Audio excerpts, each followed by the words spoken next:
Bonjour à tous, aujourd'hui deuxième partie sur la vidéo de Max Spinning Road et on va tester lourdement, comme il se doit, les combinés filetés sur route. Bien évidemment, vous l'aurez compris, cette vidéo est sponsorisée par Max Spinning Road. Alors c'est vrai que pour parler d'eux, j'aurais pu faire une pub gros budget dans ce genre-là.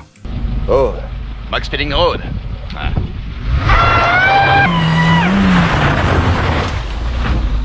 C'est de la bombe. Max Spinning Road, la performance pour votre auto. Je suis très fier de cette blague, je tenais à vous le dire.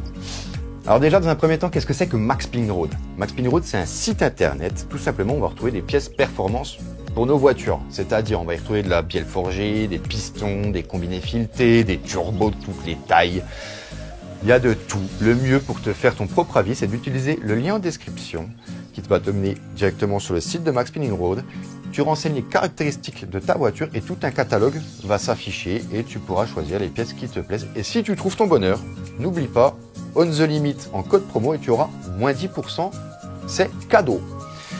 Alors, quel était le deal? Max Spinning Road me contacte pour des combinés filetés, me demande de faire un unboxing, de juger la pièce, puis de la monter et de la tester. Tout ce qui est unboxing, juger la pièce sous toutes ses coutures, c'est fait dans la précédente vidéo que je te mets juste ici. Maintenant, on va passer au test routier. Et c'est là que ça devient intéressant parce qu'il faut savoir que les combinés filetés qu'ils m'ont envoyés coûtent moins de 500 €. Et sur ce budget, moi j'ai beaucoup de questions. C'est-à-dire, le mec qui achète ça pour rouler au quotidien et qui veut juste rabaisser sa voiture, est-ce que ça reste confortable à rouler? Deuxième question, les combinés filetés, ils ont un réglage souple ou dur avec les petits clics. Est-ce qu'il y a une réelle différence entre le souple et le dur? Est-ce que ça a un réel impact? Troisième question, toujours sur cette différence de réglage souple et dur, est-ce que si je roule fort, est-ce que je ressens un feeling différent au volant? Ça, c'est très important. Et dernière question, est-ce que ça tient? Est-ce que ça tient le choc? Est-ce que je vais avoir du jeu aux roues après une session un peu dynamique? Donc, comment je vais faire pour répondre à toutes ces questions? Tout simple. On prend la voiture, je vais me chercher un petit bout de route. Le trajet servira de roulage confort. Je me mettrai en mode souple, on verra si ça reste confortable au quotidien. Et là, je suis réglé assez bas. Deuxième passage, je me trouve un petit bout de route, bien sympathique. On essaie de trouver des compressions, quelques courbes. Je me fais un aller-retour Mach 12. Je vais pas lésigner là, on va taper dedans, tu vois. Je fais un aller-retour Mach 12 réglé souple. Je refais la même réglée en dur et ça répondra aux questions numéro 2 et 3, c'est-à-dire est-ce qu'il y a une différence entre souple et dur et est-ce qu'il y a une différence aussi de feeling. Et dernière question, savoir si ça tient, on aura la réponse là-bas, quoi. Si ça pète, ça pète. Et puis on regardera aussi en rentrant, je prendrai les roues, je regarderai le jeu aux roues. Et si ça n'a pas bougé, écoute, Max Spinning Road coche toutes les cases et ils font des combinés filetés excellents à 500 €. Voilà. Et bien on est parti. On démarre la voiture et on se retrouve dedans.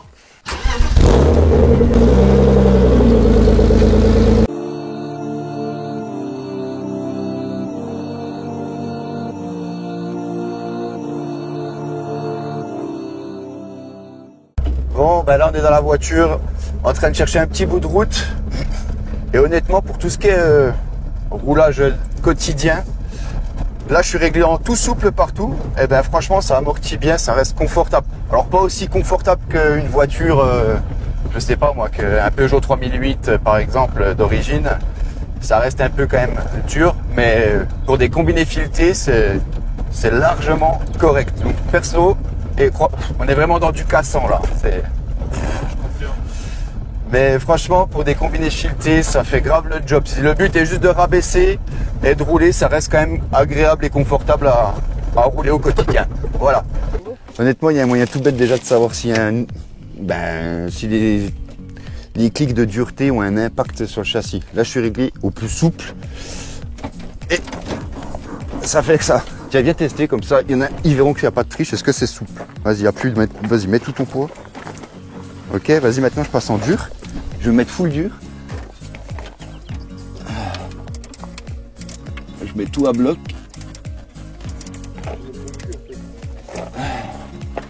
Alors, faut bien se pencher pour le dos. Ouais, c'est ça. Normalement, tu viens par là et Ok, là c'est full dur. Je sais pas si ça va se voir à la caméra, on verra. Vas-y, si tu te souviens de tout à l'heure. Ouais, Il y a une grosse diff. Donc déjà, il y a un réel impact. Je repasse du coup en mode souple. Et là, on s'est trouvé un petit bout de route. Il y a de tout. Il y a de la longue courbe cassante. Il y a de la longue courbe avec un macadam lisse. Il y a des virages serrés. Il y a de la ligne droite sur le cassant, sur le dur, enfin sur le lisse. On peut vraiment tester les amortos dans toutes les conditions. Donc là, je vais faire un premier passage à bloc en suspension super molle. Donc je remets tout au plus mou. Et après, on refait la même en suspension super rigide. Et on fera un gros débrief final. Let's go. On est en réglage tout mou partout, tout souple. C'est parti. On va voir ce que ça vaut. Alors là, on a la longue courbe lisse. Je vais prendre de l'appui.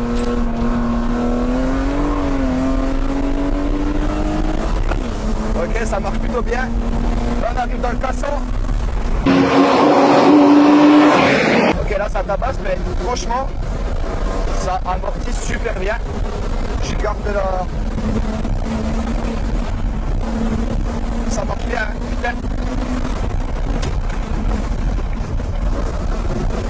Là, ça va taper. Oh putain.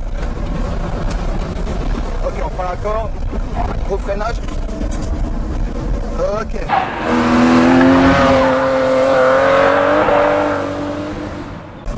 Franchement, j'ai un bon grip. Alors là, c'est la ligne droite très cassante. J'évite un peu les nids-poules parce que... Oh putain. Franchement, je sens rien du tout. Je sens que ça tape, mais que ça amortit super bien.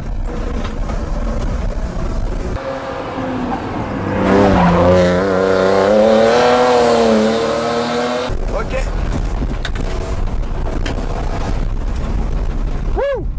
Waouh. Ça réveille, hein. The Bee. Vous savez quoi, pendant que je mets la voiture en réglage dur, eh ben, je vais vous dire ce que j'en pense. Alors, pour être très honnête, la route, elle est hyper cassante, mais c'est fou, hein. Je pense pas qu'on se rende compte en vidéo. Ça aggrave, mais super bien amorti, de fou malade. J'aurais vraiment pas pensé que ça tiendrait le choc comme ça. Je m'attendais à, même en souple, être bousculé, mais pas du tout. Donc par contre en dur, ça risque d'être différent. On vient de tester du coup en mode souple et franchement bon ressenti. Je vous ferai vraiment un gros débrief tout à l'heure à la fin chez moi pépère. Et là on va passer tout ça en mode super hard et on se relance pour un nouveau bout de route, voir s'il y a une réelle différence. Let's go.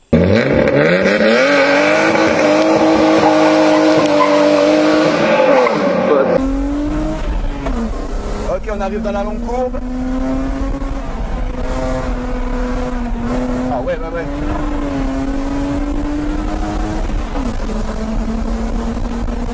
Ok.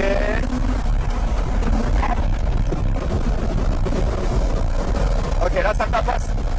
Ça se sent clairement. Oh putain, elle saute. Je sens que je perds le grip. Elle sautille, ça se sent bien. Là c'est tout pour putain. Oh là ça tapasse très fort. Ah putain. Ça va sauter là. Ok. Ok, on sent que... Ouais.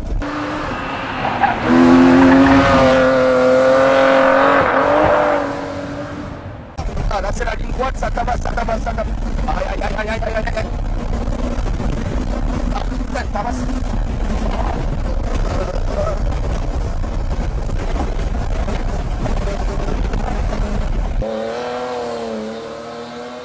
Ok.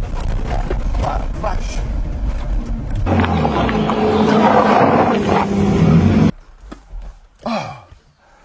Oh putain. Il y a vraiment une vraie diff de race là, c'est dingue. Voilà, on a fait les deux essais, souple, dur. En dur, bon pour le coup sur le cassant ça tabasse sérieusement, la voiture elle est très instable mais c'est normal. Mais ça prouve une chose, c'est qu'il y avait vraiment une réelle différence déjà sur la voiture entre le réglage souple et le réglage dur. Et moi au feeling, j'ai clairement eu un gros ressenti de différence. Et ça s'explique même mécaniquement, on le voit, je pense que ça s'entend dans les rushs. C'est que par exemple quand je freine en souple, la voiture se tasse un peu de l'avant. et j'ai un bon freinage. Par contre, quand je pilais, pareil, en réglage super dur, en fait, la voiture n'avait plus tendance à pencher, elle restait droite. Par contre, les roues sautaient, en gros. Ça faisait quand je freinais. Donc, clairement, sur ce genre de terrain, il faut rouler avec un réglage un peu plus souple. Mais ça montre vraiment qu'il y a une réelle différence sur les réglages. Donc voilà, il y avait quoi? Qu'est-ce qui était différent? Oui, aussi en ligne droite, en réglage dur, elle sautait sur le cassant. La voiture, elle était instable. J'étais obligé sans arrêt de la rattraper au volant, ce qui est logique, mais ça montre une fois de plus que les réglages ont un impact sur la voiture et sur le feeling. Donc ça, c'est top. Maintenant, on va rentrer, regarder le jeu aux roues, puis je ferai une petite conclusion à la maison. Et maintenant, on va vérifier si ça a bien tenu, s'il n'y a pas de jeu. Alors, non. Ça n'a pas bougé. Hein. Ça n'a pas bougé. Surprenant, mais ça n'a pas bougé. Bon voilà, du coup, qu'est-ce que je pense vraiment de ces combinés filetés Max Speeding Road? Eh ben, franchement, sur le roulage normal en daily voiture, juste dans le but de rabaisser la voiture, franchement, c'est nickel. C'est confort, en restant en mode souple, c'est très bien. Ça fait le job. Je ne peux que les conseiller. Sur du roulage dynamique, ben franchement, la question à laquelle je me posais, est-ce qu'il y a un réel impact entre souple et dur? Oui, quand on touche la dureté, ça marche. Ils sont vraiment souples en souple, ils sont vraiment durs en dur. Et est-ce qu'il y a un changement de feeling au volant? Oui aussi. Donc moi, j'en déduis que sur piste, eh ben, on peut jouer avec les réglages pour améliorer son chronomètre. Ça serait pourquoi pas à tester sur circuit, sur une route bien lisse, en essayant de jouer sur les réglages, pourquoi pas le faire. Mais oui, il coche toutes les cases. Maintenant, la seule case que je peux pas cocher, c'est la fiabilité dans le temps. Là, je suis rentré, j'ai monté la voiture, j'ai pas de jeu aux roues, j'ai pas de claquement suspect. En gros, tout s'est bien passé, quoi. Donc, je ne peux que les conseiller. Après, néanmoins, j'ai un abonné qui m'a écrit, qui avait commandé via le lien en description. Et lui, ça claquait au niveau des suspensions arrière. Et en fait, il y a des petites torques qui tiennent les axes rotulés et elles étaient desserrées. J'ai contrôlé les miennes avant d'aller rouler et moi, en fait, c'était bloqué, c'était pas forcément bien serré. Donc voilà, juste peut-être contrôler tous les serrages. C'est le petit bémol peut-être qu'on peut mettre sur ces amortisseurs, sur ces combinés. Mais pour moins de 500 €, ça fait grave le job. Très honnêtement, c'est très bien. Voilà, je ne peux que les conseiller à ce budget. Si toutefois vous avez envie de voir ce que fait Max Speeding Road comme pièce, comme catalogue de pièces, voilà, vous allez en description, vous avez le lien. Si tu as envie de te faire un plaisir, eh ben, moins 10% avec le code promo On The Limit. Je crois que ce sera tout pour aujourd'hui. Des prochaines vidéos vont arriver très bientôt, ça va être la folie. Et sur ce, je vous dis une soupe, une claque sur les couilles et au lit. Ciao, ciao!